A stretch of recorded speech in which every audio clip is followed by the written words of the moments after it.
أعوذ بالله من الشيطان الرجيم. بسم الله الرحمن الرحيم.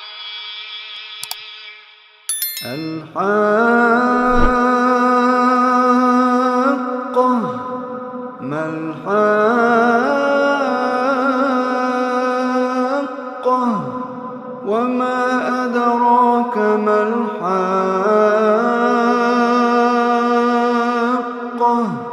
كذبت ثمود وعاد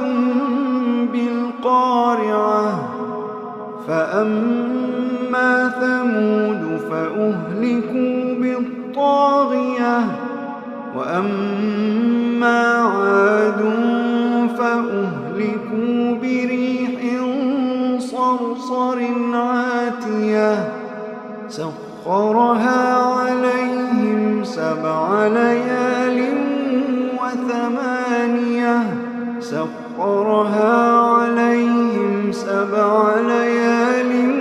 وثمانية أيام حسوما فترى القوم فيها صرعى كأنهم أعجاز نخل خاوية فهل ترى لهم من باقية وجاء فرعون ومن قبله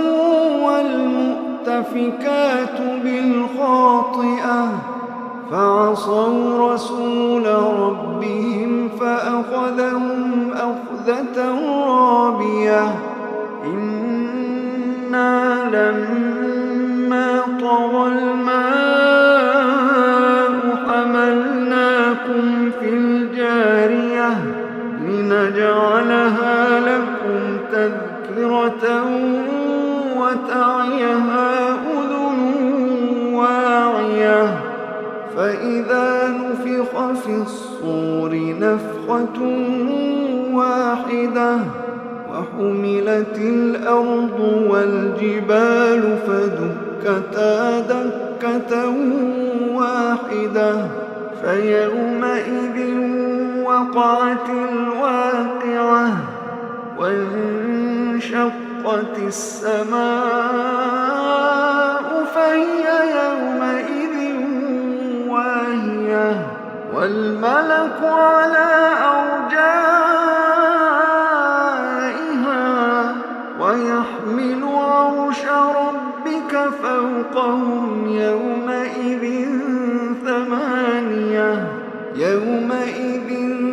تعرضون لا تخفى منكم خافية يومئذ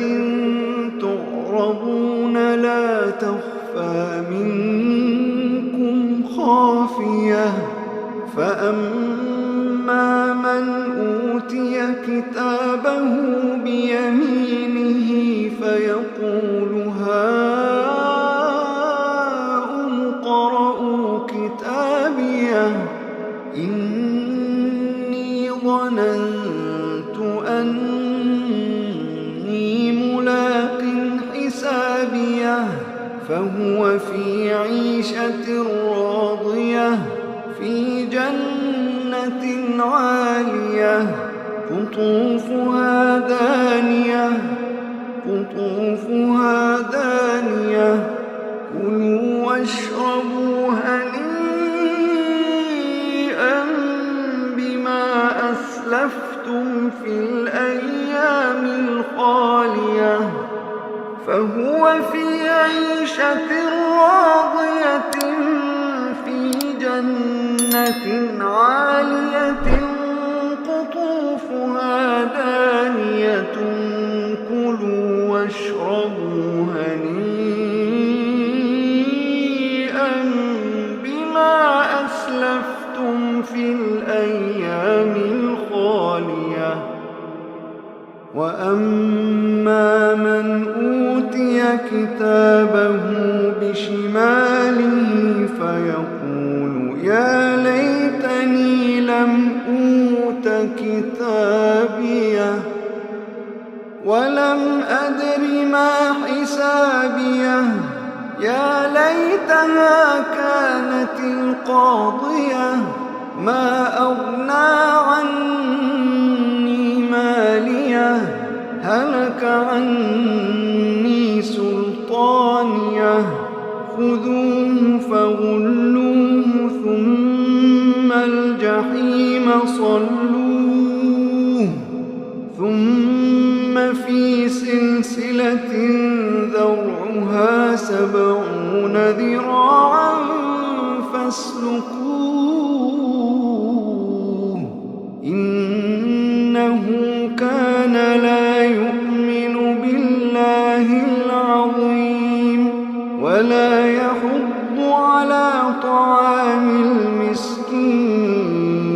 فليس له اليوم هاهنا حميم ولا طعام إلا من غسلين لا يأكله إلا الخاطئون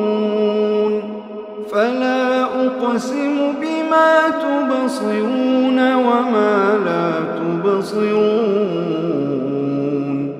إنه لقول رسول كريم وما هو بقول شاعر قليلا ما تؤمنون ولا بقول كاهن قليلا ما تذكرون تنزيل من رب العالمين ولو تقول علينا بعض الأقاويل لأخذنا منه باليمين ثم لقطعنا منه الوتين فما منكم من أحد عنه حاجزين وإنه لتذكرة للمتقين وإنا لنعلم أن منكم مكذبين وإنه لحسرة على الكافرين وإنه لحق اليقين